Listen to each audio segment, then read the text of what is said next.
கல்யாணம் ஃபிக்ஸ் ஆயிடுச்சா? தமிழ் மேட்ரிமோனிக்கு தேங்க்ஸ் சொல்லணும். 26 வருஷத்துக்கு முன்னாடி இதே தமிழ் மேட்ரிமோனி மூலமா தான் இவ அம்மாக்கும் கல்யாணம் பண்ணேன். கல்யாணம்னாலே தமிழ் மேட்ரிமோனி தான்.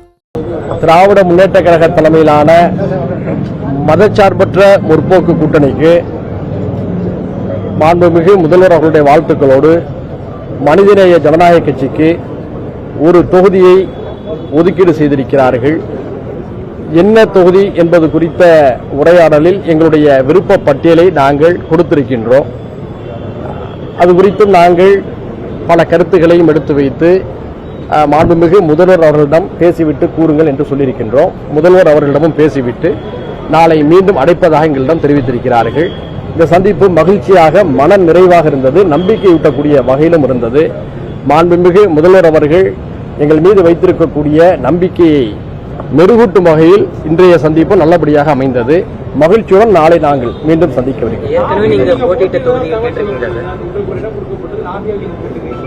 இல்ல அது முதல்வர் தான் முடிவெடுப்பாரு.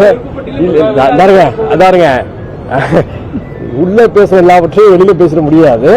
அது என்னங்கிறத மாண்புமிகு முதல்வர் அவர்கள் நிறைவாக முடிவெடுப்பாரு. அந்த முடிவை முதல்வர் அவர்கள் எடுக்கக்கூடிய இந்த முடிவை நாங்கள் ஏற்றுக்கொள்வோம். மீண்டும் நாளை அழைச்சிருக்கிறாங்க. 234 எங்களுடைய விருப்பம். 234 எங்களுடைய விருப்பம். நாங்கள் ஏற்கனவே போட்டியிட்டு சிறப்பாக பணியாற்றி இருந்திருக்கின்றோம். அதனால அந்த கேள்வியை கேட்கிறீங்க. மாண்புமிகு முதல்வர் அவர்கள் நிறைவாக முடிவெடுப்பார். முதல்வர்கள் எடுக்கக்கூடிய எந்த முடிவாக இருந்தாலும் அதை நாங்கள் மகிழ்ச்சியில் ஏற்றுக்கொள்வோம்.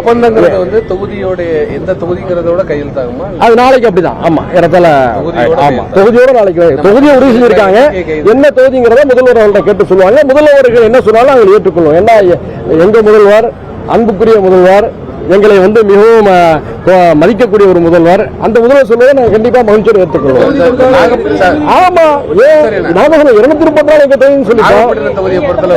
எந்த தொகுதி கூட ஏற்றுக்கொள்வோம். அதுவும் நாங்க எங்களுடைய விருப்ப பட்டியலாக நாங்கள் ஒரு 5 தொகுதிகளை தேர்வு செஞ்சு கொடுத்துருக்கிறோம். மனிதநேய மக்கள் கட்சி, மனிதநேய ஜனநாயக கட்சி, இந்திய யூனியன் முஸ்லீம் லீக், கம்யூனிஸ்ட் கட்சிகள், எஸ்டிபிஐ, எல்லா கட்சிக்குமே நாகப்பட்டினம் தொகுதியை குறிவைக்கிறாங்களே, அது என்ன காரணம்? அதாவது நாகப்பட்டினம் தொகுதி எல்லாரும் ஏன் குறிவைக்கிறாங்கிற கேள்விக்கு அந்தந்த கட்சியில பதில் சொல்லணும். எங்களை பொறுத்தவரை டெல்டாவில் ஒரு மிக முக்கியமான வரலாற்று சிறப்பு மிக்கப்பட்ட ஒரு துறைமுக பட்டினமாக இருந்த காரணத்தினால கூட ஒரு வரலாற்றின் மீதும் மரபுகளின் மீதும் அன்பு கொண்டு கூட எல்லாரும் கேட்டிருக்கலாம். அதை நம்ம தவறுன்னு சொல்ல முடியாது. சரியா?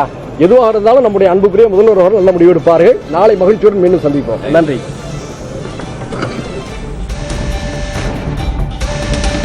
திமுக கூட்டணியில் தமிமுன் அன்சாரின் கட்சிக்கு ஒரு தொகுதி ஒதுக்கப்பட்டிருக்கிறது. எந்த தொகுதி என நாளை தெரிய வரும் என்று அவர் செய்தியாளர் சந்திப்பின் போது தெரிவித்திருக்கிறார். தமிழ் மேட்ரிமோனிக்கு தேங்க்ஸ் சொல்லணும். 26 வருஷத்துக்கு முன்னாடி இதே தமிழ் மேட்ரிமோனி மூலமா தான் இவ அம்மாக்கும் கல்யாணம் பண்ணேன். கல்யாணம்னாலே தமிழ் மேட்ரிமோனி தான்.